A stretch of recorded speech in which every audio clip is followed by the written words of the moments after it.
Muito bom dia, espectadores e seguidores do Porto Alegre 24 horas. Eu sou a jornalista Nádia Martins e hoje é quarta-feira. Nós estamos iniciando o 8º dia da sabatina com os candidatos à Prefeitura de Porto Alegre.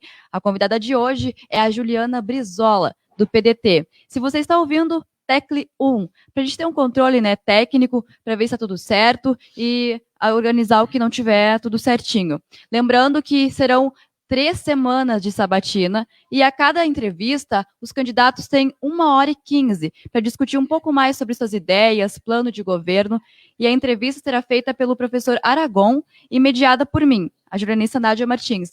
Então, agora nós estamos começando a sabatina, o 8º dia da sabatina, com os candidatos à Prefeitura de Porto Alegre. Bom dia, professor Aragon. Bom dia, candidata. Bom dia, Nádia. Bom dia, candidata Juliana.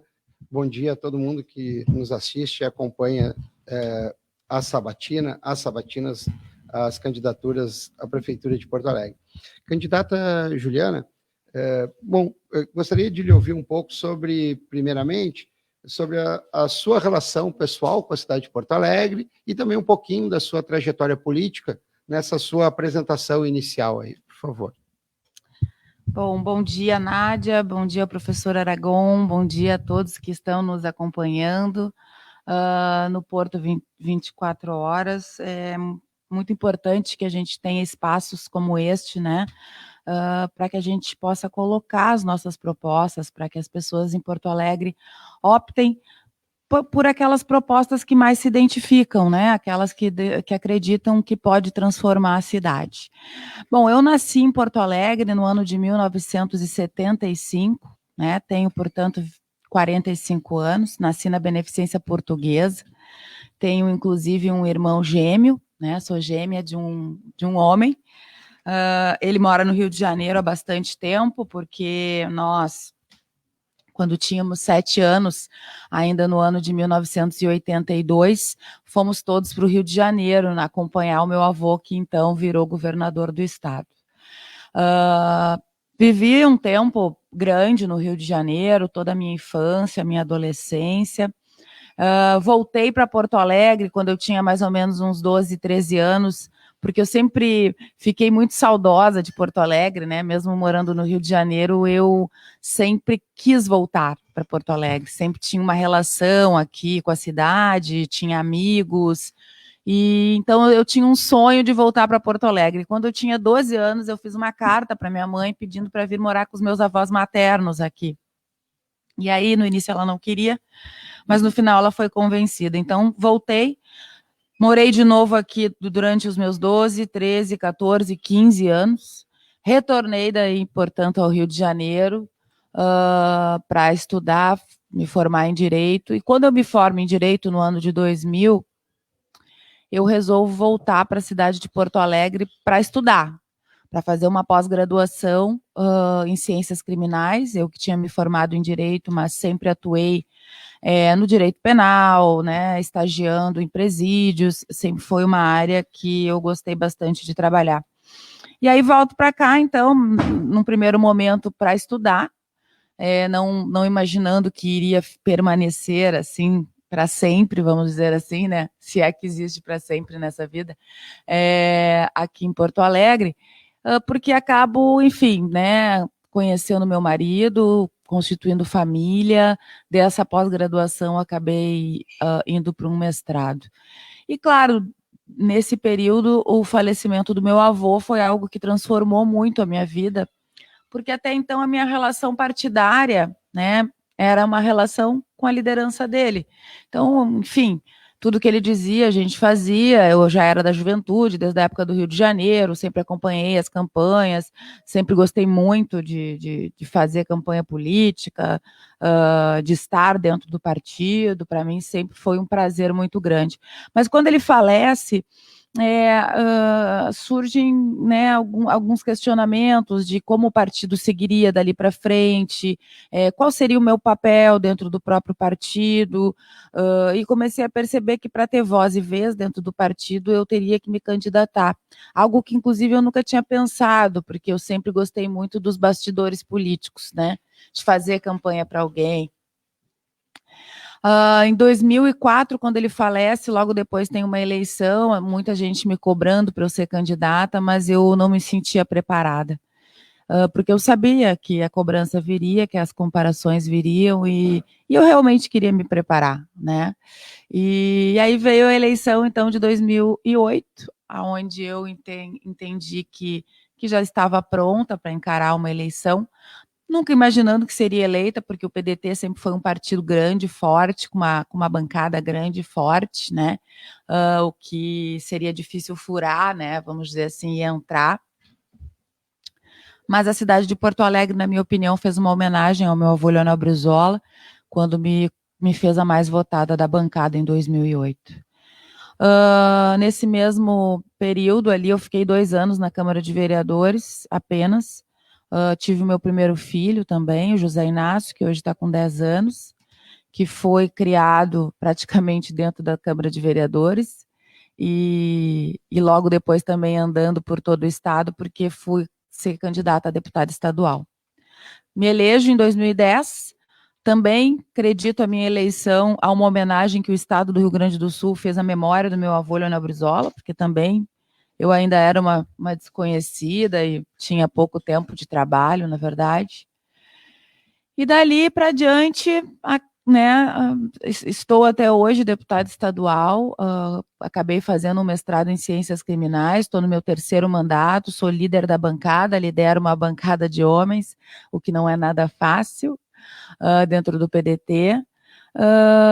Mas hoje, claro, com uma trajetória mais solidificada, botando muito da minha marca, né, de ser mulher e lutar muito pelas mulheres, pelos direitos das mulheres, por políticas públicas que ajudem as mulheres, porque qualquer problema que a gente passa, a gente está vivendo essa pandemia, a gente sabe que a primeira a ser atingida é a mulher, né? E foi agora, quando se começou a flexibilizar, a voltar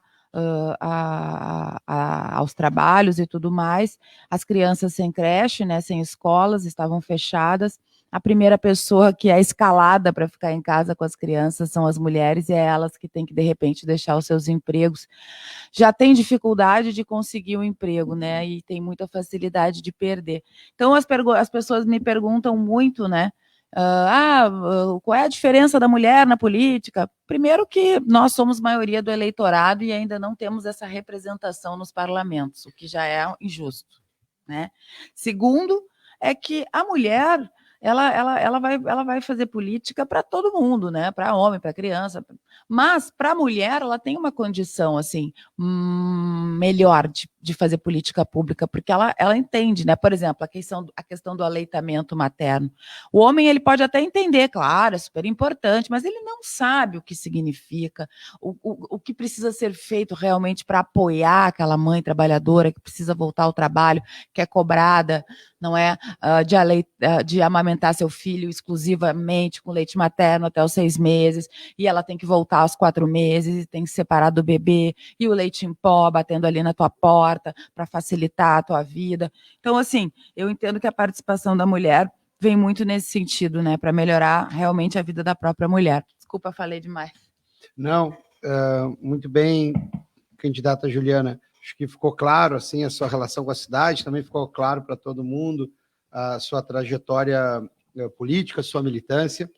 Mas aproveitando, né, o último ponto da sua fala, queria explorar um pouco mais o que representa a sua candidatura, a candidatura não apenas da senhora como candidata a prefeita, mas também de uma vice-mulher, ou seja, o simbolismo que está presente nessa candidatura, né, uma coligação com 2 mulheres, né, como candidata a prefeita, candidata a vice-prefeita, num cenário de um município que nunca elegeu uma mulher. Ou seja, é um déficit, claro, de todos nós, né, cidadãos, cidadãs de Porto Alegre, não apenas com a mulher, mas também com a política. A senhora comentou a exclusão da mulher no legislativo, isso é mais evidente ainda. Mas queria lhe ouvir um pouco sobre esse simbolismo dessa candidatura, a única candidatura, né, com 2 mulheres presentes na chapa. Eu agradeço a pergunta. É uma chapa extremamente audaciosa, realmente. Eu confesso. Mas eu fico muito orgulhosa de fazer parte dessa chapa, da primeira chapa 100% feminina na cidade de Porto Alegre. Porque nós também mostramos, eu e a professora Malu, que é a minha vice, que é uma professora, que é uma pessoa preparada para cuidar da cidade de Porto Alegre, nós, de alguma forma, mostramos para as outras mulheres, né, quando a gente põe a nossa cara a tapa, vai para debate, enfrenta os homens, mostrando que temos conteúdo tanto quanto eles, capacidade de falar, capacidade de defender um projeto, um programa. A gente mostra para tantas outras mulheres que elas também podem, não é? Que elas também têm essa capacidade, que não é verdade que existe algo que seja só para homem, ou algo que seja só para a mulher. Então, essa esperança, assim, esse empoderamento, né, da mulher, essa palavra está muito na moda, ele se dá através disso. A gente mostra para as mulheres, para outras tantas mulheres que muitas vezes são subjugadas, né? Que as pessoas gostam de dizer que elas não têm capacidade. Mas ela é mulher, mas, né? A gente mostra que não, olha, a gente não só tem uma candidatura feminina, como a gente tem uma chapa 100% feminina. A gente quer muito a identificação das mulheres. E veja o quanto isso, na verdade, é a vida real. Agora, na pandemia, e a pandemia sempre presente, né, gente? Porque, infelizmente, é um ano extremamente atípico e um ano de muitas dúvidas. Na pandemia, países que estiveram liderados por mulheres tiveram melhores resultados.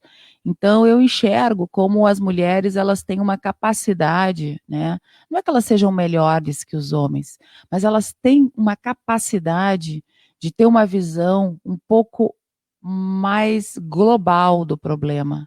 E também uma vontade de dialogar mais do que os homens, de ouvir mais. A mulher, ela é praticamente criada culturalmente, se tu for pensar, para cuidar das pessoas, né?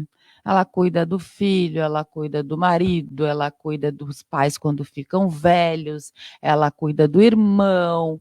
E esse cuidado, que é essa palavra assim que eu gosto muito, né? Eu acho essa palavra muito importante, o cuidado, ele também deve ser refletido na nossa cidade. Eu vejo que a nossa cidade ela está muito mal cuidada, além de todos os problemas das grandes cidades, né? Saúde, educação, segurança. Ela é uma cidade que tu anda por ela e tu acha que ela tá feia, né? Que os matos estão altos, que os brinquedos das pracinhas estão quebrados, não estão pintados, que tem muito buraco. Quem chega ali pelo Salgado Filho, né? Pega farrapos, nem pode imaginar que existe, né, uma Vila Conceição, lá a Orla de Ipanema, enfim, que seria teoricamente ali o gasômetro, né, um lugar mais aprazível. Porto Alegre não pode ser assim, 2 Porto Alegres, né? Porto Alegre tem que ser uma cidade aprazível, e eu entendo que essa chapa feminina, ela vem muito nesse sentido. A gente brinca bastante, né, porque eu sou mãe de 2 filhos, um menino e uma menina, e a professora Malu é mãe também de uma menina, e a gente brinca assim, né, que uma cidade que for boa para as crianças, né, eu também acho que para os idosos, ela vai ser boa para todo mundo. Essa é a grande verdade, né? E infelizmente, Porto Alegre não é uma cidade boa para as crianças hoje em dia e não é também uma cidade boa para os idosos. E eu vejo que o nosso olhar feminino vem muito nesse sentido. Né, de um cuidado mesmo maior com a cidade de Porto Alegre. As pessoas, elas têm assim uma visão equivocada, né, quando elas pensam que o que é público não é de ninguém e não deve ser cuidado. O que é público justamente é de todo mundo. Então eu acho que é dever da prefeitura que a gente tenha uma cidade bonita, aprazível. Eu acho muito mais fácil das pessoas criarem um sentimento de pertencimento e cuidarem da cidade realmente também, junto com a prefeitura. Muito bem, candidata Juliana. Eu acho que de novo, a senhora me deu uma deixa aqui para adentrar já o seu plano de governo, né, e começar a dialogar um pouco com as suas propostas. Vamos falar sobre educação, é um tema que sempre esteve muito presente no seu partido, sempre teve uma relevância muito grande também na trajetória do PDT, na imagem do seu avô, liderança importante do partido. O tema da educação sempre foi uma pauta relevante. E no seu plano de governo não é diferente. E a senhora fez menção, a senhora tem um programa específico chamado Porto Alegre das Crianças, associado à questão da educação. E me chamou muito a atenção o elemento sobre a creche noturna. A senhora já fez um breve diagnóstico também das dificuldades que as mulheres, em especial, enfrentam, que enfrentaram durante a pandemia. Eu quero tratar também de algumas questões relacionadas à pandemia, mas queria lhe ouvir um pouco sobre, especificamente, genericamente, sobre o programa Porto Alegre das Crianças, a proposta, mas em especial sobre creche noturna. Certo. Bom, em primeiro lugar, eu queria dizer para vocês e também para quem está nos acompanhando que Porto Alegre é uma cidade que investe em educação, né? Comparando com outras capitais, o investimento em educação ele é um bom investimento, mas não há um resultado, por exemplo, no IDEB. Isso não se reflete no IDEB. Tem capitais que investem menos e tem um IDEB melhor. Então, temos alguma coisa errada, alguma gestão que não está funcionando. E isso é importante ser revisto. Nós temos 3 eixos, na verdade, que nós entendemos que partem para essa melhora do IDEB.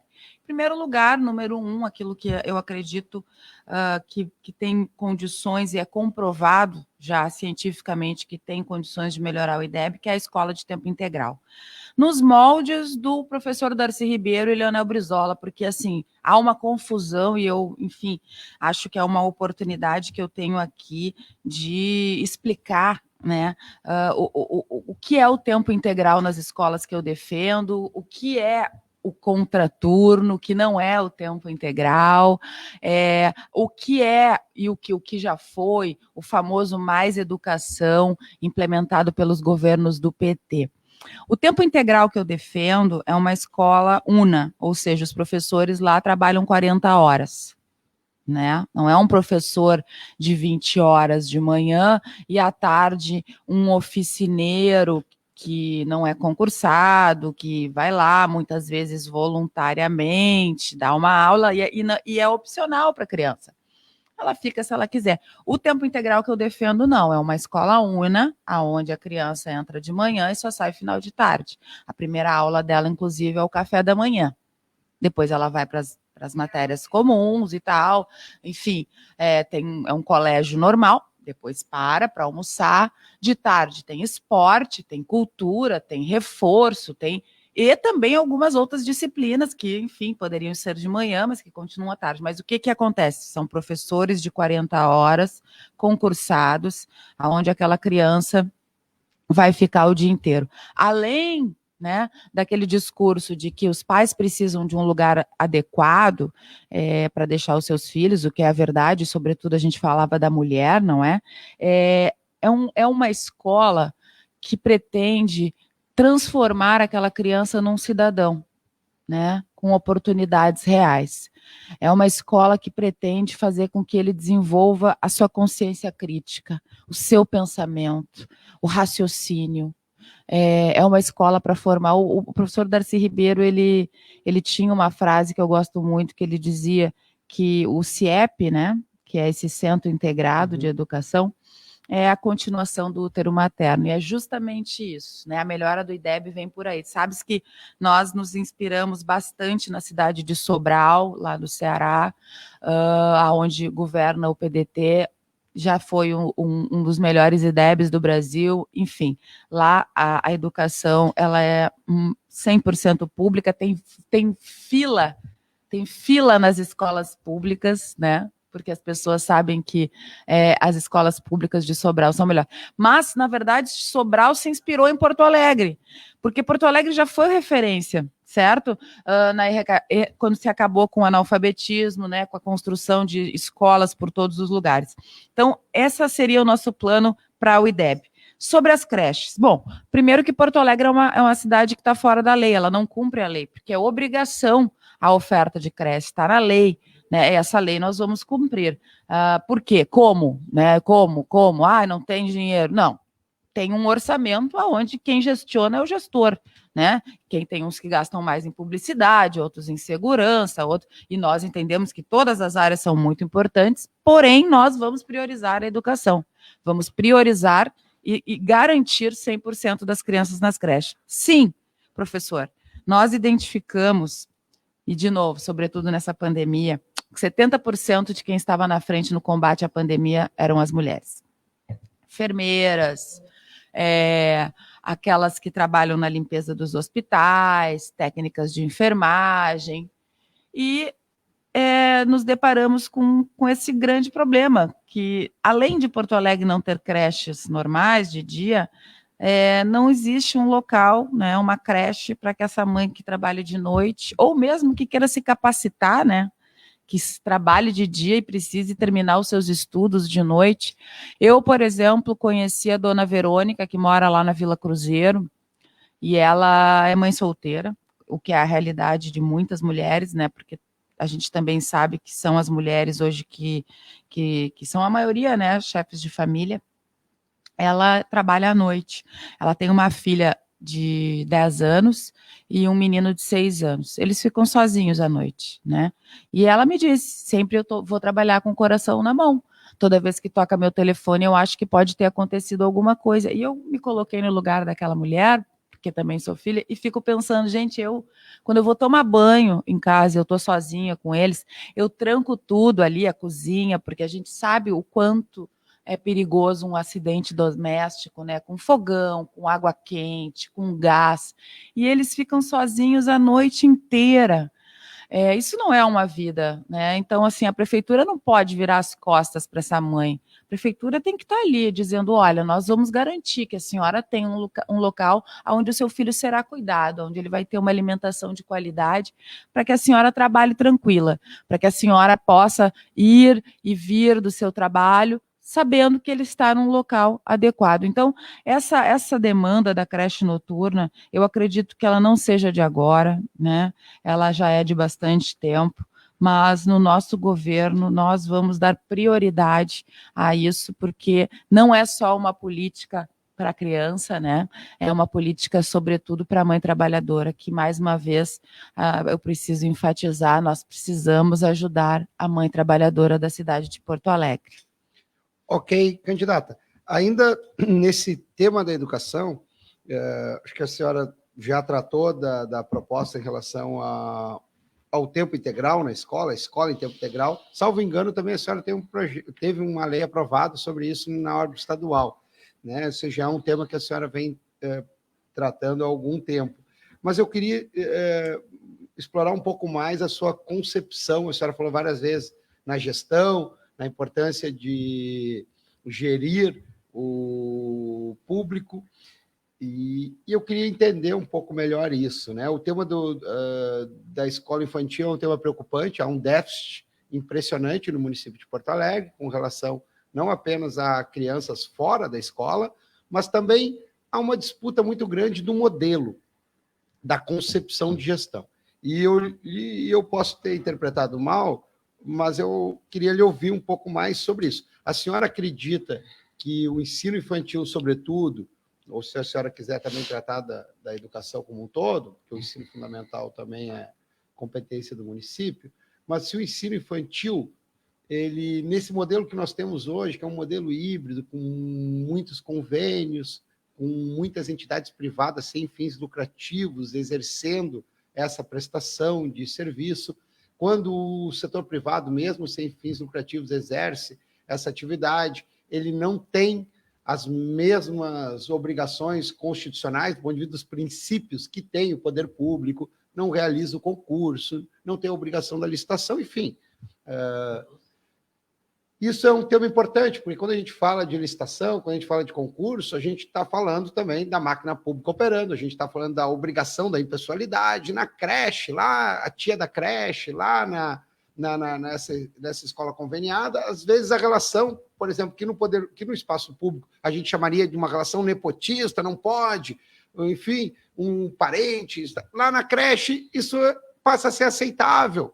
Né? E eu não estou fazendo aqui uma crítica generalizada às creches, assim, não estou dizendo que não funciona, estou questionando sobre o modelo. A senhora entende que esse modelo, do ponto de vista ideal, do ponto de vista da gestão, sabendo que em janeiro, se a senhora for eleita, esse processo, qualquer processo de mudança exige tempo, mas a sua concepção é de uma escola pública oferecida pelo poder público, o ensino infantil, ou a senhora entende que o modelo de convênios, o modelo de gestão com entidades privadas sem fins lucrativos também deve ser incentivado? Enfim, a ampliação, porque se exige uma ampliação, a ampliação se daria por onde no seu governo? Essa tua pergunta é muito boa, professor. Eu defendo, né? Eu não sou contra nada de parceria com o privado, acho que tem muitos setores que isso é bom para a população, porque essa é a verdade, né? Se é bom para a população, a gente não é contra, na verdade, mas tem áreas como educação, saúde, segurança e outras, inclusive, que devem ser 100% públicas. É obrigação, é constitucional isso, não é? E eu digo isso porque, por exemplo, a educação, quando tu falastes ali da lei, né, que a gente fez do tempo integral nas escolas, antes era opcional essa oferta, hoje é obrigação. Infelizmente, o governo não cumpre a lei, né? Mas por que a gente quis botar na Constituição? Porque a gente entende que educação ela deve ser uma política de Estado, não uma política de governo. Porque a educação não pode ficar à mercê de um governo que entra e acha bom a escola de tempo integral e investe. Aí vem outro e diz, não, isso aí é coisa do Brizola, vamos tirar, vamos acabar. Não. E aí fica ali a comunidade escolar, de 4 em 4 anos anda para um lado, de 4 em 4 anos anda para o outro lado. Não há uma continuidade. E só quem pode dar essa continuidade é o poder público. A questão das creches em Porto Alegre, especificamente, eu quero te dizer o seguinte, nós temos um projeto para Porto Alegre voltar a crescer. Ele passa por um grande plano de obras públicas, né? Para que a gente possa o quê? Chamar a construção civil, que gera emprego e renda de forma rápida. Se a gente for ler hoje em dia aí nos jornais, o setor que mais se recupera mais rápido é a construção civil. Um grande plano de obras públicas para que a gente gere, de novo, emprego e renda e para que a gente naturalmente arrecade mais, né, como prefeitura, e possa investir mais em saúde, educação e segurança. Ponto. Eu estou querendo dizer de onde vem o dinheiro. E eu também quero dizer que neste grande plano de obras públicas estão incluídas creches novas, públicas, 100% públicas, e também nós vamos atrás das que não foram terminadas, que são muitas na cidade de Porto Alegre. Nós estamos fazendo um levantamento, inclusive de creches que não foram terminadas, de outras que foram abandonadas, e tudo com dinheiro federal, né? Dinheiro de projetos federais, desde outros governos, não é só do governo Marquesan, diga-se de verdade. Então, eu não tenho nada contra as conveniadas, porque é o mal menor, né? Para aquela criança que não tem aonde ficar, justamente tem-se a conveniada, se paga, o poder público paga para aquela conveniada. Bom, é verdade, tem conveniadas e conveniadas. Eu, particularmente, já estive em algumas que são apenas depósitos de criança, certo? Outras melhores. Agora, é certo que a creche pública, as EMEIs, são todas bem melhores e atendem bem melhor, só que não tem vaga para todo mundo nelas. Então, não tem como a pessoa que vai sentar na cadeira no 1º de janeiro dizer que vai terminar com as conveniadas da noite para o dia. Vai ter uma transição, mas sim, eu quero trabalhar para que todas as crianças da cidade de Porto Alegre tenham direito a uma vaga numa creche pública e que a gente possa, aos poucos, sim, terminar com as conveniadas. Muito bem, candidata. Acho que a gente, o tema da educação, ele voltará na nossa conversa, porque ele permeia bastante do seu plano de governo, mas eu quero também dialogar um pouco agora com o tema da saúde, né?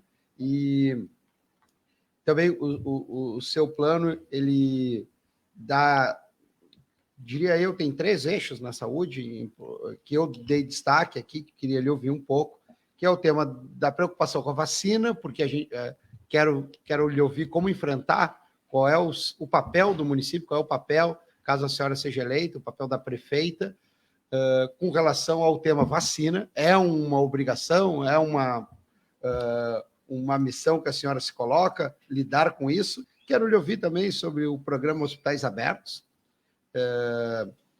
e gostaria de lhe ouvir se esse programa que está presente no seu plano dos Hospitais Abertos, ele poderia ter sido já utilizado durante a pandemia, porque a gente tem que se posicionar também sobre como a atual gestão tratou o ano de 2020 e como enfrentou, especialmente do ponto de vista da saúde. E estou lhe fazendo um combo aqui de perguntas, né? Se a senhora... então, é a vacina, o tema dos hospitais abertos, e o terceiro ponto, candidata Juliana, é um ponto que, salvo engano, a senhora estava deixando a Câmara de Vereadores, indo para a Assembleia Legislativa, quando o projeto de lei do IMES foi enviado para a Câmara de Vereadores, né? Estamos falando, acho que, de 31 de dezembro de 2010, e depois ele é votado no início de 2011.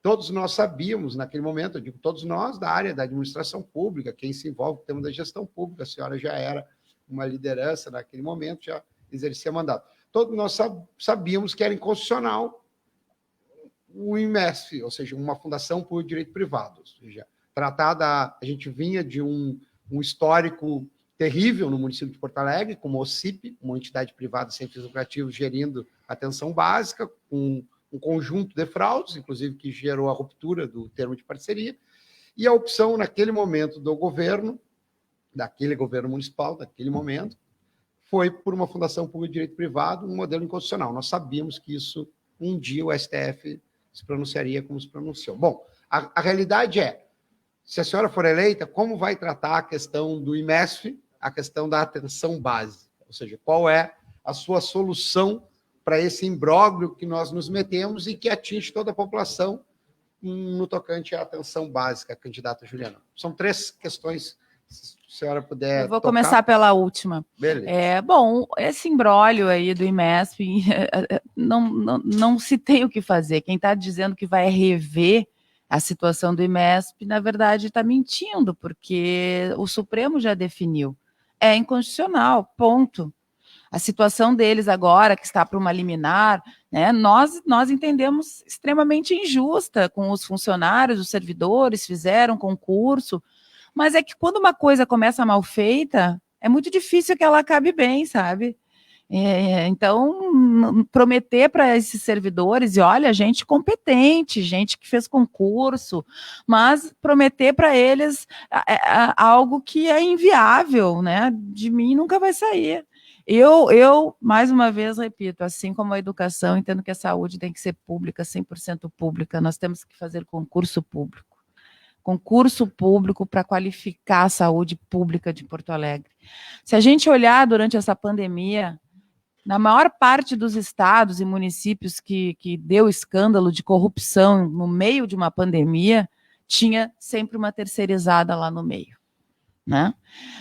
Daí era dinheiro desviado que era para comprar respirador, enfim, a gente viu aquilo que a gente nunca imaginava que poderia ser visto no meio de uma pandemia, não é assim, no meio de um horror de gente morrendo, a população assustada, ainda assim, gente lá querendo meter a mão para se dar bem, para roubar, em cima da dor alheia, né? Porque não entendo que seja diferente.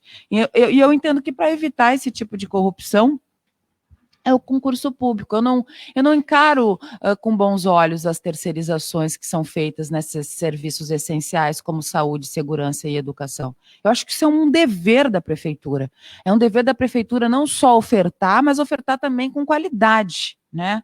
Então, eu vejo que hoje os servidores da saúde eles estão maltratados, não há diálogo, tem gestor que quer construir saúde, educação e segurança sem conversar com quem faz saúde, educação e segurança, o que, na minha opinião, não tem como dar certo. Voltando na questão da educação rapidamente, qualquer coisa para dar certo na educação tem que ser construído com a comunidade escolar. Agora nós estamos vendo aí, volta às aulas, mas ninguém voltou, não é? Professores dizendo que os EPIs são de péssima qualidade, dizendo que não tem nada para receber os alunos. Mas é claro que não. As escolas vêm sendo sucateadas, tem escola que não tem papel higiênico, que não tem luz, que a merenda não... Acham que vão ter EPIs, acham que vai ter grande preparo. Então, quer dizer, não foi construído e teve 7 meses. E eu não estou falando só de Porto Alegre, eu estou falando do estado no geral, não é? Teve 7 meses para ser construído essa volta, mas ninguém sentou com a comunidade escolar, pai, professor, aluno, que é quem faz. Na saúde não é diferente. Eu, por exemplo, né, o prefeito é responsável pelo atendimento básico. Por isso que ficam nessa da vacina. Mas como é que vai prometer vacina? Não, ninguém está prometendo vacina. Agora, é uma obrigação do prefeito se organizar, porque quem vai dar a vacina é o sistema básico de saúde, não é? São os postos de saúde que dão a vacina. Então, a prefeitura tem que se organizar. Como é que vai fazer essa imunização? Bom, o Bolsonaro disse que vai comprar, disse que não vai comprar essa, não vai comprar aquela. Nós, se o Bolsonaro entender que não vai comprar, nós vamos dar um jeito no orçamento e nós vamos comprar para Porto Alegre. Claro, precisa da autorização da Anvisa, não sei o quê, tudo dentro das regras, mas nós não vamos abrir mão da cidade de Porto Alegre quando aparecer essa vacina, de ter a vacina. Outras cidades já estão se organizando para isso. Porto Alegre não pode ficar de fora. É um grande desafio essa imunização, essa organização. Quem serão os grupos prioritários? Como serão feitas essas vacinas? A senhora vai obrigar? Claro que eu vou obrigar. É claro que eu vou obrigar, porque isso não é uma questão pessoal de decisão. Quando tu coloca o teu filho numa creche ou numa escola, tu é obrigado a apresentar a carteirinha de vacinação lá. Por quê? Porque todo mundo ali se vacinou. Qual é o direito do teu filho de estar convivendo com outras crianças e não ter tomado vacina contra sarampo, contra cachumba, contra rubéola? Tu tá botando a vida de outras pessoas em risco. Não é uma opção tua, a não ser que tu vá viver numa bolha dentro da tua casa, trancado, e não vai ter contato com ninguém. Porque a tua liberdade acaba quando começa a do outro, não é?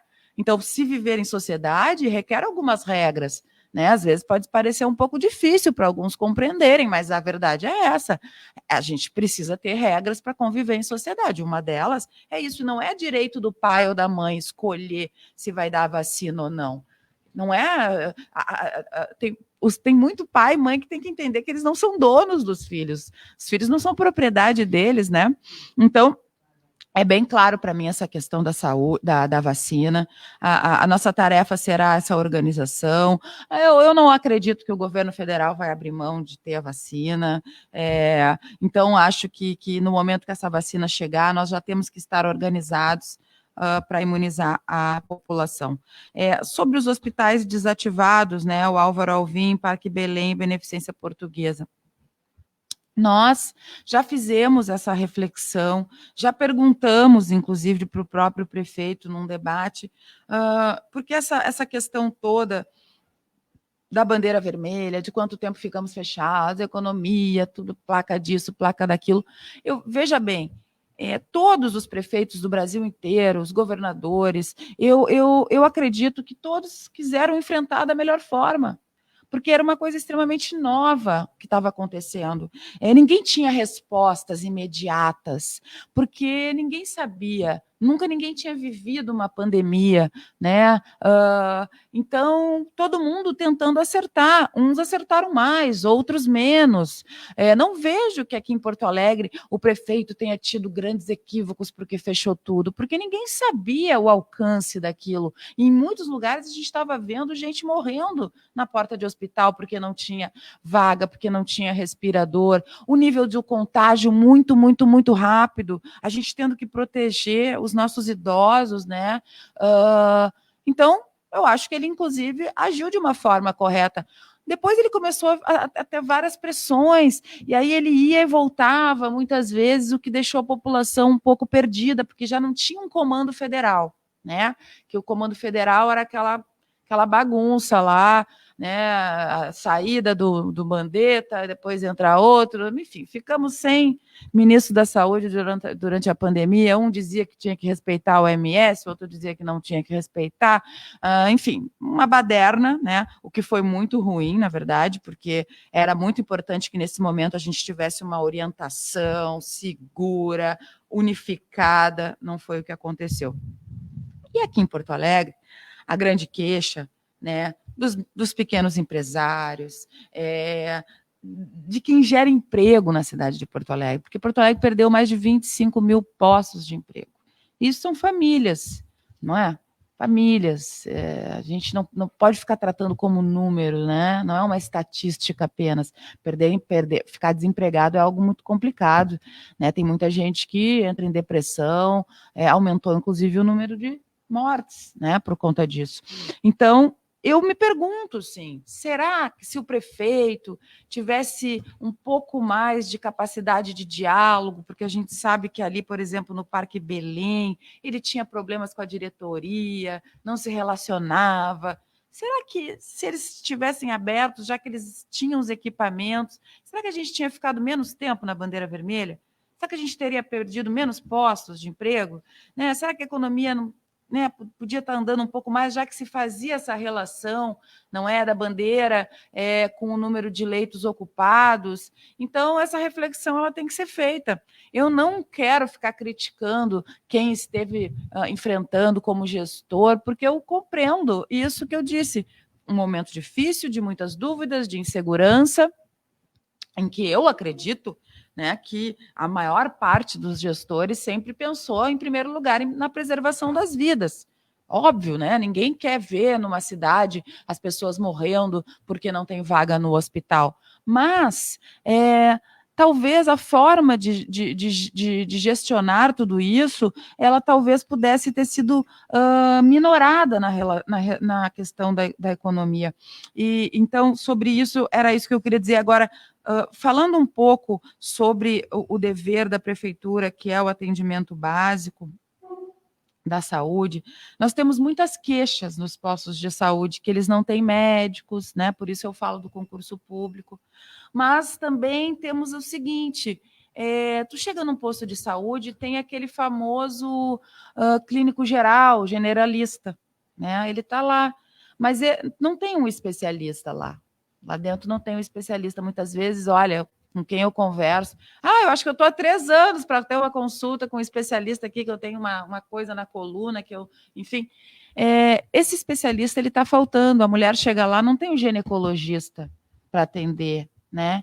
Então, conversando com várias pessoas da saúde, inclusive de outros municípios, a gente teve uma ideia que eu acho que pode fazer com que a gente volte a ter os especialistas dentro dos postos de saúde, que é fazer concurso, além do concurso de 40 horas, o de 20 horas, que já existe, a gente também fazer um de 10 horas, não é? Que aquele médico, o especialista, que ele tem um consultório, ele atende em outro lugar, mas ele tem, sim, 1 hora por dia naquele posto de saúde, né? Com cartão de ponto, né? Hoje é digital, é claro, cumprindo, porque senão todos os hospitais acabam sendo lotados, né? Algo que é um atendimento básico, porque um exame ginecológico, por exemplo, ele é um atendimento que pode ser feito no posto de saúde. Então, nós também pensamos em fazer esse desdobramento, sabe? No concurso em termos das horas, 40, 20 e 10. Claro, tudo isso que eu estou falando para vocês, se Porto Alegre entender que serei a próxima prefeita, o que vai me honrar demais, eu vou sentar com o pessoal da saúde para conversar, não é? Porque para eles também tem que ser interessante, né? Para eles têm que apoiar, eles têm que pegar junto. E assim com a questão da educação, e assim com a questão da segurança. Muito diálogo com quem faz saúde, muito diálogo com quem faz segurança, muito diálogo com quem faz educação. Obrigada, candidata. Candidata Juliana, o seu partido ele possui uma clara identidade com as ideias do Leonel Brizola, que é seu avô. Porém, nos últimos anos, houve uma aparente perda dessa identidade, pelo menos até a última eleição nacional com a candidatura do Ciro Gomes. Em que medida a sua candidatura busca resgatar essas ideias centrais do brizolismo? Obrigada, Nádia, pela pergunta. Eu gostaria de registrar que hoje é dia do servidor público e eu gosto muito dessa palavra, servidor público, acho essa palavra também muito bonita, né? Servir ao público. Então, meu abraço, meu carinho para todos os nossos servidores da cidade de Porto Alegre, esse povo guerreiro que vem sendo muito maltratado, mas que nós vamos buscar dar dignidade e respeito como eles merecem. Assim, Nádia, eu vou te fazer uma retrospectiva.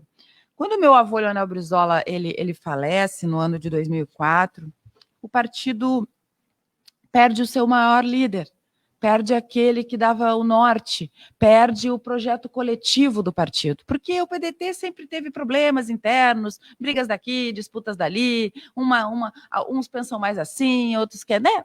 Mas chegava o Brizola, unificava todo mundo.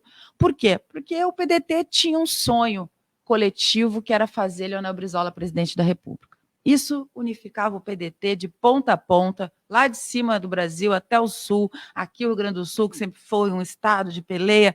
Chegava o Brizola, acabava com as disputas. Esse era o nosso grande projeto coletivo. Com o falecimento dele, esse projeto coletivo se acaba. E surgem muitos projetos individuais, né? O PDT participa de um governo, do PT ao PSDB, né? Sem muito a sua identidade também, sem deixar a sua marca, porque não há mal nenhum em participar de governo, não é? A gente vê aí o prefeito hoje com problemas na Câmara de Vereadores. Não existe governar sozinho, existe uma coalizão, sim, que não precisa ser em cima do toma lá da cá, não. Isso não é verdade. Agora, fazer política pressupõe, sim, conversar com outros partidos, arrumar parceiros para apoiar projetos importantes. Então, assim, o PDT viveu esse momento, não conseguindo muito deixar a sua marca. Então, por exemplo, eu não sou contra participar de governo, mas acho que o PDT poderia ter deixado a sua marca. Olha, nós participamos do governo do PT, construímos as escolas de tempo integral. Essa é a marca do PDT, essa é a identidade do PDT. Mas não foi isso, por quê? Porque a perda de Leonel Brizola foi um baque muito grande. Ficamos todos perdidos, cada um queria correr para um lado, né? Com a chegada de Ciro Gomes no nosso partido, isso muda completamente.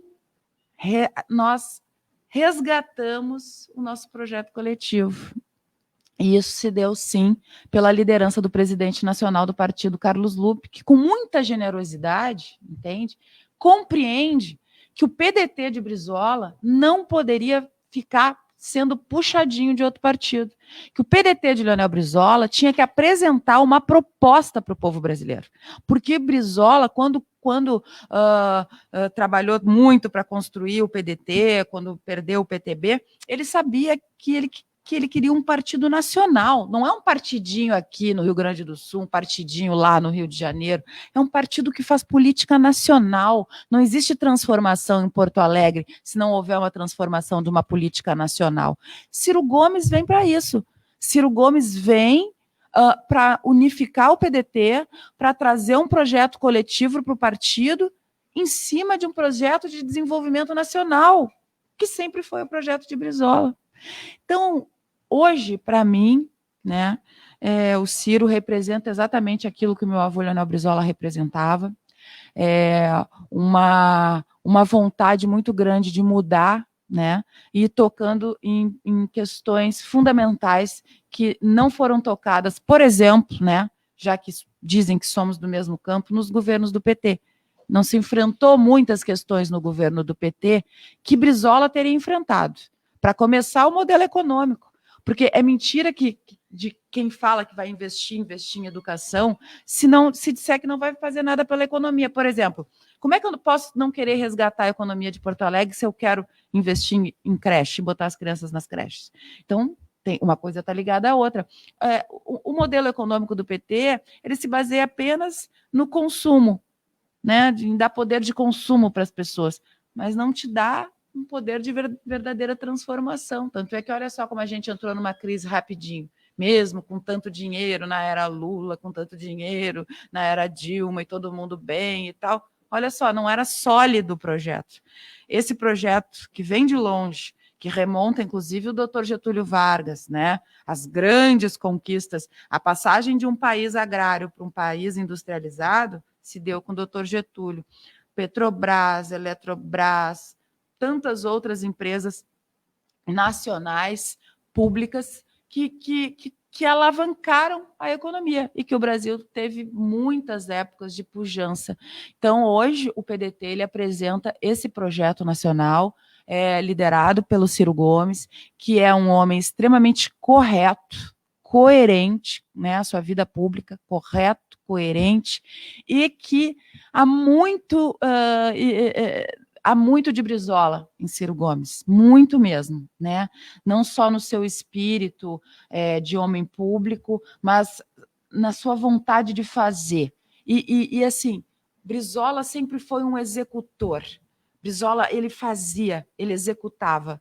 E o Ciro Gomes é muito nisso. Basta ver como o estado do Ciro Gomes hoje é um estado desenvolvido, né? A cidade que ele foi prefeito, que o pai dele foi prefeito, que o irmão dele foi prefeito, como ela é uma cidade desenvolvida na educação, na saúde, na segurança. Então, na verdade, o Ciro ele veio resgatar o nosso projeto coletivo. Eu costumo dizer para ele que ele trouxe de volta o brilho nos olhos de nós, trabalhistas, pedetistas, brizolistas. Foi o último voto, inclusive, do meu avô Leonel Brizola em vida, foi em Ciro Gomes para a presidência da República. Candidata Juliana, aproveitando essa pergunta feita pela Nádia e tentando também dialogar com o plano, a pergunta objetiva é: o que representa uma candidatura de centro-esquerda? Onde está a diferença numa candidatura de centro-esquerda com relação às candidaturas que nós temos no campo da esquerda? E lhe faço essa pergunta porque a senhora foi muito clara em vários aspectos. Ninguém foi mais claro do que a senhora até agora, neste momento, com relação à ideia do coletivo sobre a vacina. Eu já ouvi muitos candidatos e candidatas aqui falando da individualidade, falando de que o prefeito não pode obrigar, que isso é uma decisão individual e tal, e a senhora foi muito clara em relação ao aspecto coletivo, ou seja, aquilo que a gente entende como interesse público, que se sobrepõe ao interesse individual de cada um de nós. Da mesma forma, a senhora foi muito clara, como talvez ninguém tenha sido até agora, no sentido de dizer claramente o que representa educação, saúde e segurança. A gente não tratou ainda da segurança, mas como a expressão que a senhora utilizou, né? 100% público. E esse desafio é um desafio importante, porque a gente tem esses serviços também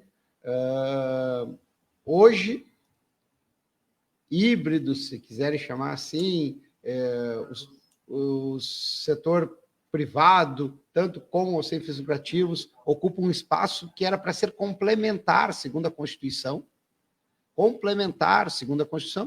e a gente olha, por exemplo, na saúde, a gente tem um número diminuto de hospitais públicos e um número grande de hospitais filantrópicos, ou seja, hospitais privados, sem fins lucrativos, atuando pelo SUS. Enfim, a gente tem uma contaminação, com a expressão contaminação talvez não seja mais adequada, mas a gente tem uma presença muito grande do setor privado em áreas que a senhora denominou de essenciais. Então, eu queria lhe ouvir um pouco onde reside esse diferencial, essa singularidade de uma candidatura de centro-esquerda nesse cenário do debate eleitoral que nós temos hoje.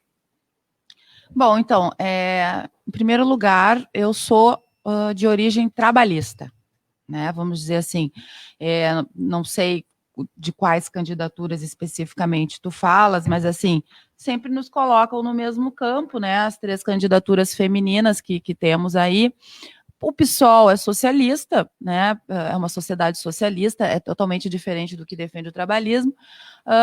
O PCdoB é comunista, né? Então, totalmente diferente também do que defende o trabalhismo. Qual é a grande diferença? Bom, de novo, eu vou falar uma frase do meu avô Leonel Brizola, porque eu acho que essa frase ela explica muito, assim. O meu avô Leonel Brizola nunca foi nunca foi contra a propriedade privada, certo?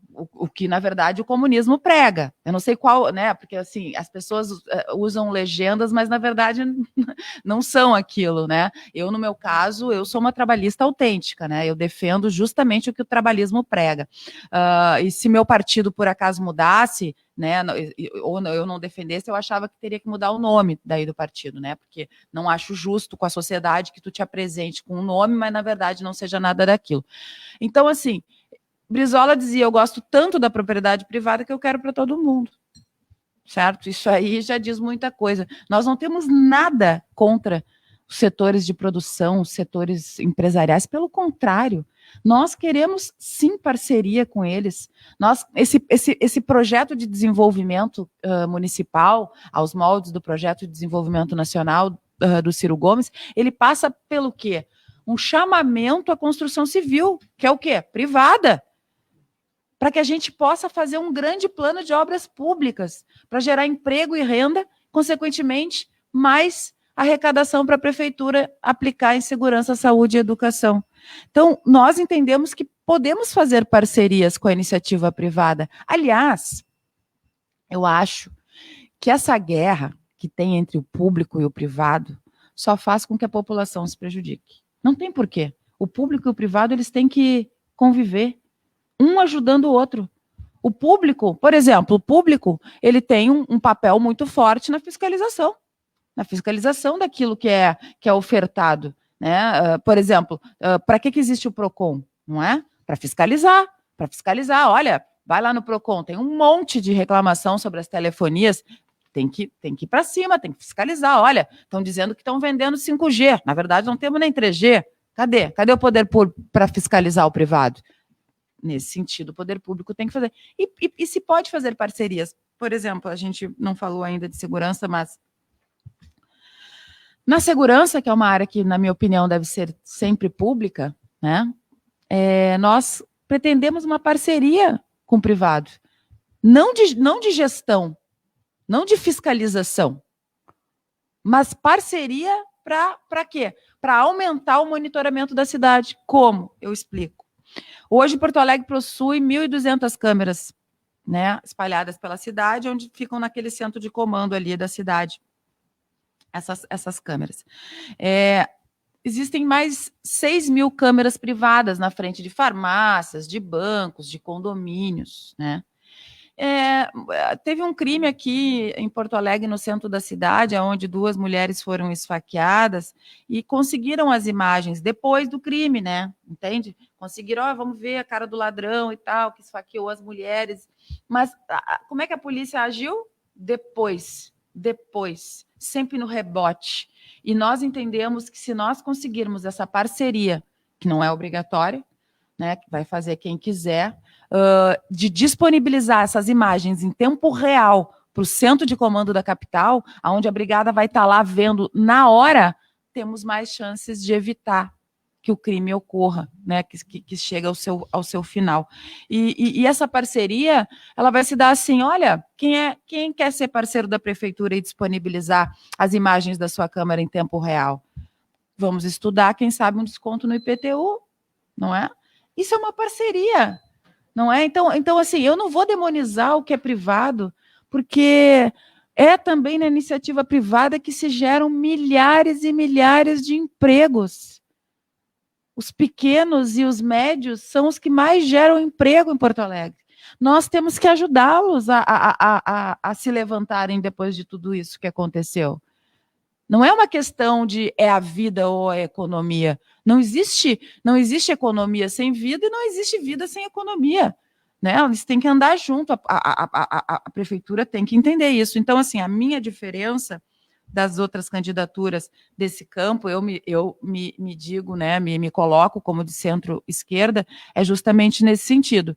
Nós não demonizamos tudo que é privado, não achamos que só o que é público que presta, não, pelo contrário, nós sabemos que o público tem muito a melhorar, o serviço público tem muito a melhorar, não vejo que seja perseguindo o servidor público que vai melhorar, é pelo contrário, é valorizando as carreiras, é dando voz a eles, porque eles é que estão lá na frente, atendendo o público, servindo ao público, e do outro lado, a iniciativa privada.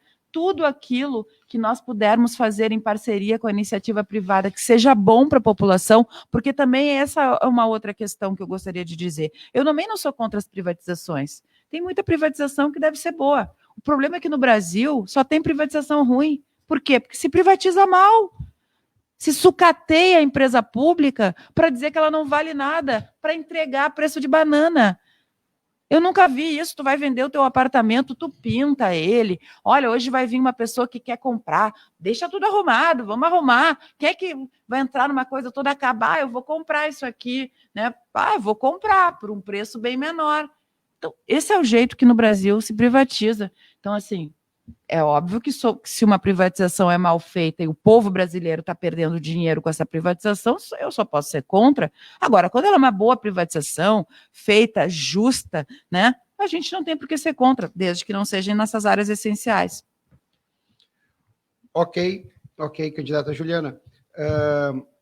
A senhora já tocou no tema da segurança, de alguma forma, e fez referência a uma ideia presente de possibilidade de parceria, mas eu queria lhe ouvir ainda sobre esse tema. Felizmente ou infelizmente, o tema da gestão pública, da gestão privada, o tema da privatização é um tema que sempre mobiliza as campanhas eleitorais, seja no município de Porto Alegre, seja no estado do Rio Grande do Sul.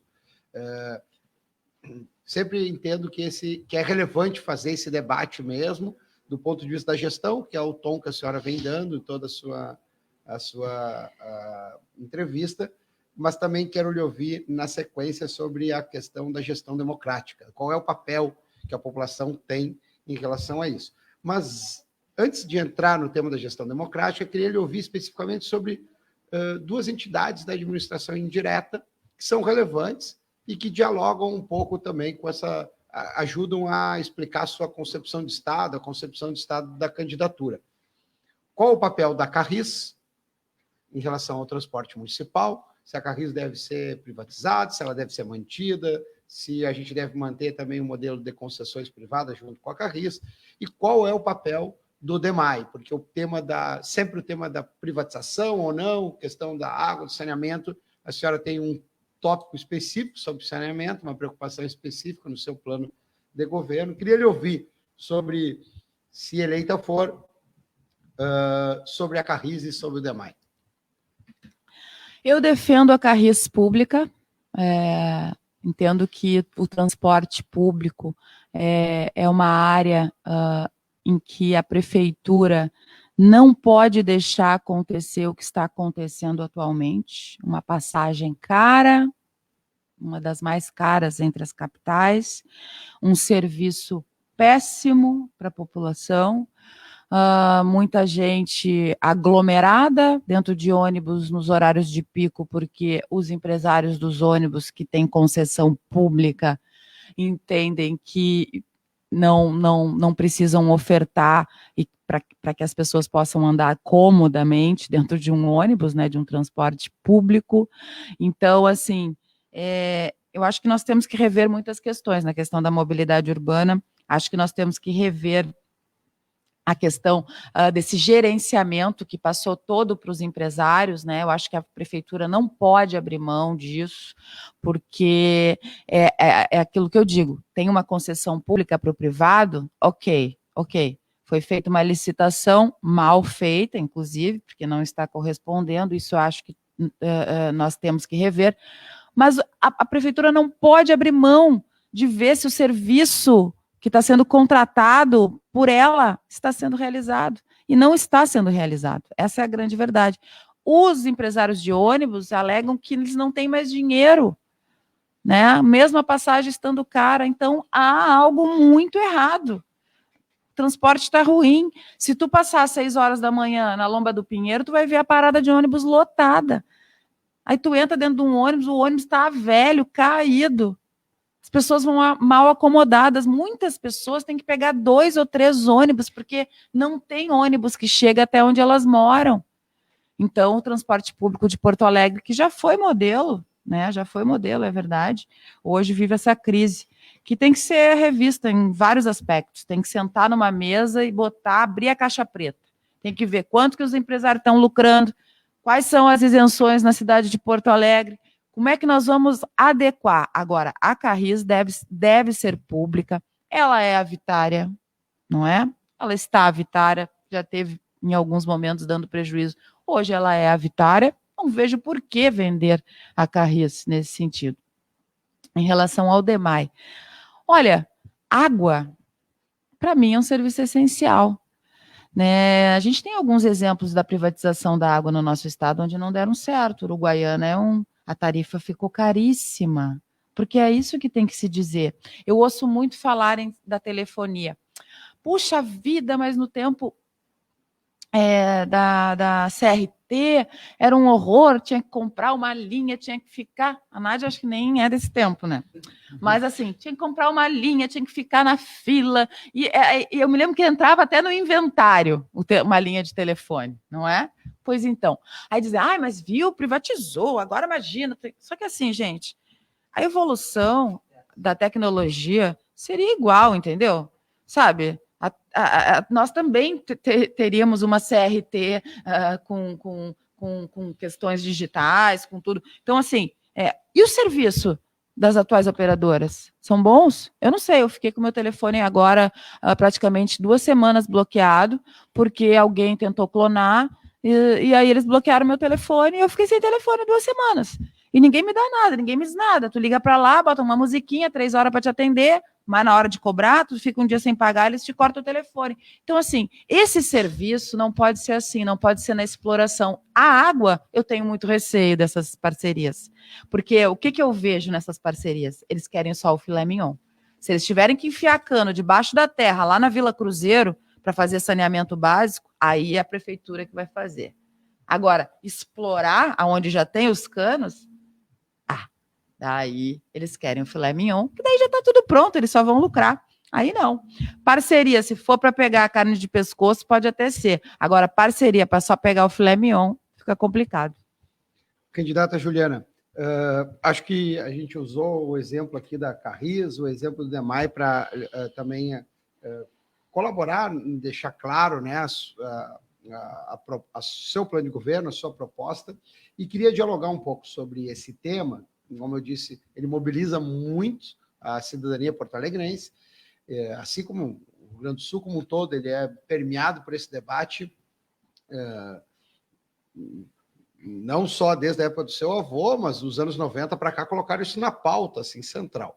Eu queria lhe ouvir sobre a questão da participação, da transparência, do controle social, qual o papel que a senhora entende que a sociedade civil deve ter, se é controlando através de conselhos, a sociedade política, pressionando a agenda da sociedade política, ou também tem que ter um papel mais protagonista do ponto de vista da participação. Recentemente a gente enfrentou esse debate, a gente enfrenta esse debate, como eu disse, desde os anos 90, mas recentemente a própria senhora enfrentou esse debate na Assembleia Legislativa com a questão da alteração da Constituição, retirando especificamente a exigência do plebiscito no tocante à CE. Não só no tocante à CE, mas a questão da CE era central. E lá a gente tem na nossa Constituição, que eu reputo avançada sobre esse aspecto em relação aos outros estados da federação.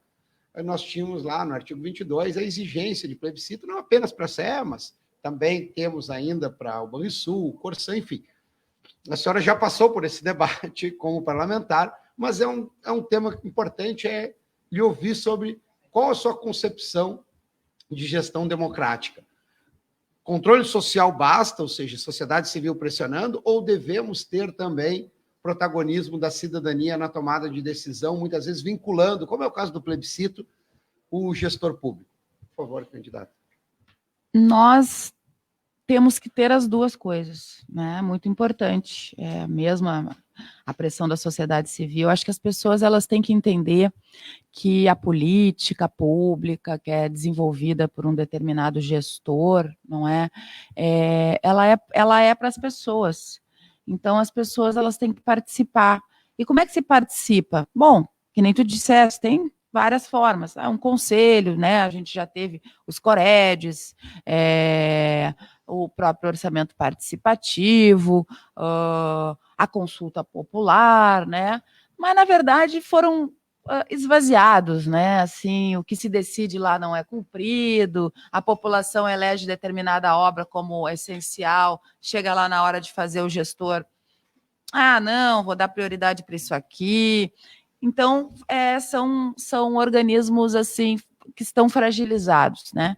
E as próprias pessoas também, muitas vezes, né, nessa vida corrida que leva, com esse salário pequeno, com essa busca toda, né, que a gente sabe que a maior parte da população vive, de ônibus caro, lotado, ganhando pouco, sem posto de saúde, sem nada, né, sem uma infraestrutura. Essa vida dura leva com que as pessoas queiram viver só a sua vida ali, né, diária, de conseguir ganhar o seu pão, o seu leite para aquele dia, e pensam, o que eu vou participar de política, o que eu quero saber com esses políticos aí, tudo a mesma coisa, tudo ladrão, sabe? Ninguém muda nada, o tempo passa e ninguém muda nada, ninguém faz nada. Então, esse descrédito, né, das pessoas, essa falta de vontade de participar que vem das pessoas, na verdade, ela é um projeto, né? Eu vejo muito assim, por isso que a educação também é tão sucateada, né? A Darcy falava isso, né? A crise na educação não é uma crise, né? Ela é um projeto, porque quanto mais as pessoas não tiverem uma consciência crítica, um desenvolvimento de conhecimento, mais elas vão ser emanada. E o que acontece hoje, na minha opinião, a gente tem um sistema de representatividade, a gente tem eleições de 2 em 2 anos, a gente tem que escolher os candidatos, não é? Agora nós estamos numa eleição municipal, temos que escolher prefeita e vereadores, vereadoras. E as pessoas deveriam dar mais importância para o voto. Entender que o voto é algo muito importante, né? Eu sempre me lembro do Dr. Colares que diz, o voto é tua única arma, põe o teu voto na mão, essa é a tua única arma. Então, muitas vezes as pessoas, por falta de conhecimento, que nem tem aquela outra frase também que diz a educação não é cara é a ignorância. Por quê? Porque tem muita gente que chega na eleição e já está tão desacreditado e não acredita em nada, que troca o voto. Troca o voto por uma cesta básica, por uma promessa de asfalto. E os políticos têm muito culpa nisso, porque a maior parte deles fazem isso, né? E a população, então, depois que a pessoa vira deputado, vira vereador, vira prefeito, ela não se sente representada, né? Ninguém nem se lembra em quem votou na eleição passada para vereador. Não, sabe, não há... todo mundo brinca no dia da eleição que pega lá um santinho lá que alguém jogou e, esse vai ser meu vereador, é tão bonitinho, eu achei ele legal, pá. Não há um envolvimento, né? Então, assim, no dia que as pessoas se apoderarem dessa questão, nós vamos também ter uma mudança, porque no dia que a gente conseguir ter pessoas que reflitam a importância do voto, a gente vai conseguir mudar a representatividade. Acho que todo e qualquer mecanismo de participação direta da população é muito importante. Seja plebiscito, consulta popular, nós não podemos abrir mão disso. E se isso foi parar na Constituição do Estado, eu quero dizer para vocês que foi porque o Estado do Rio Grande do Sul já viveu um momento onde se privatizou várias questões que deram errado, que se perdeu dinheiro, que nem aconteceu com a própria CE lá atrás, né? Se privatizou aquilo que eu disse, deixou as dívidas todas para o Estado pagar, eles ficaram só com o filé mignon. Então, se perdeu muito dinheiro público, dinheiro que é das pessoas. Naquele momento, a Assembleia Legislativa, por unanimidade, colocou o plebiscito. Votos de esquerda, de centro, de direita, todo mundo entendeu que era um mecanismo importante. Acho que a gente vive um retrocesso na política nesse sentido. Aí começam os discursos de que, mas se tu é eleito para ser deputado, tu não pode ficar dando voz ao povo. Oi? Não é assim. Hoje a gente vive esse sistema de representatividade, mas o ideal seria uma representatividade direta, onde o povo definisse tudo. Claro que isso agora ainda não é possível, mas nós podemos fazer uma forma de transição, e uma delas é essa, com esses mecanismos. Por exemplo, eu quero botar um exemplo para vocês. Na cidade de Niterói, lá no Rio de Janeiro, governada pelo PDT, uma cidade, inclusive, que foi exemplo no combate à pandemia, teve aquela discussão se a guarda municipal deveria ou não andar armada. Aqui em Porto Alegre já anda, aqueles que optam, né? Isso pode ser algo, acho que a gente pode tratar também depois, se der tempo. Lá se fez um plebiscito para saber o que a população pensava, se devia armar. Porque tem muita gente também que tem medo do resultado, né? Qual foi o resultado lá? Todo mundo, não, vai querer armar. Não, a população disse que não. A população disse que achava que não era necessário, que o trabalho da Guarda Municipal era outro, de prevenção, né? De conhecimento da própria comunidade onde trabalha, de uma relação mesmo com aquela comunidade, não só na repressão, né? Mas assim, uma relação. Olha aqui, está aqui o guarda municipal, poxa, ele vai ajudar as crianças a atravessar aqui na frente da escola, né? Então, assim. Candidata, está acabando o tempo. Por favor, desculpa, pode ir. Vamos desculpa lá, te já cortar. falei tudo. Desculpa te perguntar, depois sobre a tempo, daí a senhora fala um pouco mais sobre isso. Caso a senhora não esteja no segundo turno, a sua candidatura pretende apoiar algum candidato, alguma candidata? E em caso a resposta seja afirmativa, quais critérios devem estar presentes nessa escolha? Bom, em primeiro lugar, eu sou a candidata do PDT, do PSB e da Rede, não é? A quem eu agradeço imensamente o apoio. Essa decisão, infelizmente ou felizmente, não passa por mim, né? Eu vou ser apenas mais uma voz dentro do partido, porque isso é uma decisão partidária, ela vai ter que ser tomada por essa coligação. Assim como foi tomada a decisão de me lançar candidata, eu não posso desrespeitar a decisão do partido, eu posso concordar, não concordar.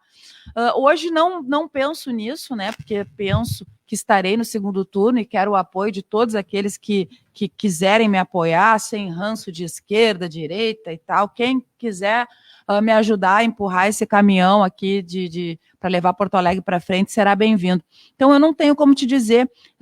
Agora, é certo o seguinte, né, que existem algumas premissas que, como eu te disse, o PDT, né, não pode abrir mão, né? Um governo que prioriza a educação, isso é algo básico para nós. E priorizar a educação é uma coisa simples.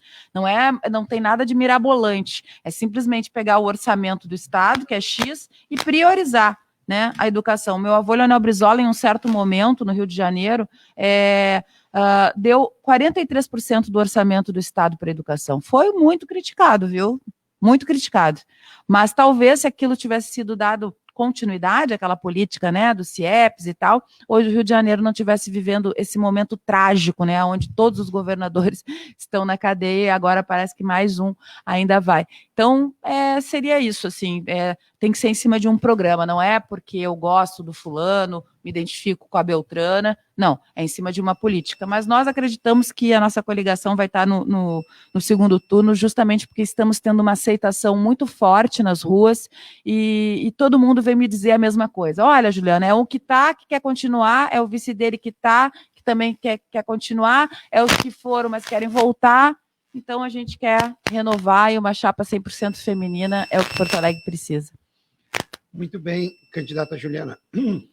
Sempre, por mais que a gente consiga conceder 1h15 para essa sabatina, sempre algum tema fica de fora. Eu vou lhe conceder ali os 2 minutos finais para a senhora se despedir, fazer a sua saudação e, eventualmente, se quiser tocar em algum ponto que a senhora julga importante que a gente não conseguiu aqui na sabatina, fique à vontade, a senhora tem 2 minutos.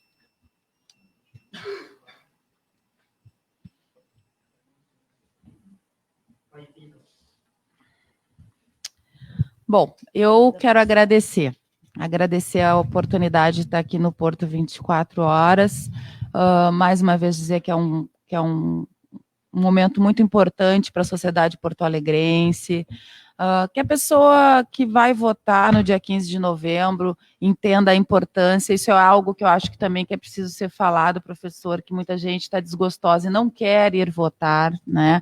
A última eleição a prefeito, a gente teve mais gente que não foi votado que votos no próprio prefeito que ganhou. Isso é ruim para a democracia. Tem muita gente que me diz, mas o voto não tem que ser obrigatório. Pois é, gente, o problema é que se o voto não for obrigatório, só vai votar quem tem dinheiro, quem tem consciência, quem, entendeu? Então, por enquanto, o voto tem que ser obrigatório, sim. É uma forma de exercer a cidadania, não é? Então, que as pessoas busquem saber quem são os candidatos, porque eu vejo muito candidato nessa eleição que já teve a oportunidade de sentar lá na cadeira, dizendo que vai fazer várias coisas e que quando teve lá não fez.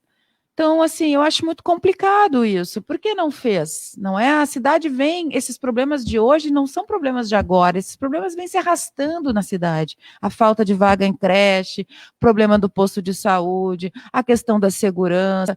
Então, assim, já tiveram lá e não fizeram. Por que será que a gente vai acreditar que eles vão fazer agora? Né? Então, eu entendo que é muito importante a participação das pessoas, que elas investiguem a vida da pessoa, no sentido do que ela já foi, o que ela prometeu, a quem ela está vinculada, né? Porque as pessoas também começam a esconder os seus partidos, os seus apoios, e isso é complicado.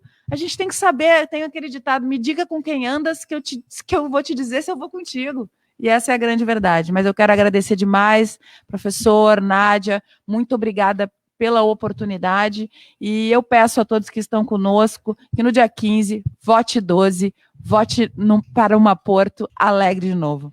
Obrigada, candidata. E nós estamos chegando ao fim do 8º dia da sabatina com os candidatos à Prefeitura de Porto Alegre. A candidata de hoje foi a Juliana Brizola, do PDT, que teve 1h15, né, para discutir sobre o seu plano de governo e esclarecer algumas dúvidas. A entrevista quem fez foi o professor Aragon e algumas perguntas dos espectadores, seguidores, feitas por mim. Essa sabatina é uma produção da GT Produções, em parceria com a Estratégia, Centro de Palestras e Treinamentos, juntamente do Porto Alegre 24 horas. Nós agradecemos a participação do professor Aragon e da candidata Juliana Brizola e também as interações da audiência. Amanhã nós teremos o Sebastião Melo, do PMDB. E na sexta, dia 30 de outubro, João Derli, do Republicanos. E na última semana, terça-feira, dia 3 de novembro, José Fortunati, do PTB. Na quarta, dia 4 de novembro, Júlio Flores, do PSTU. E na quinta e último dia de sabatina, dia 5 de novembro, o atual prefeito, Nelson Marquesan Júnior, do PSDB. Lembrando que serão 3 semanas de sabatina e a gente espera vocês amanhã. Uma boa tarde a todos e até amanhã.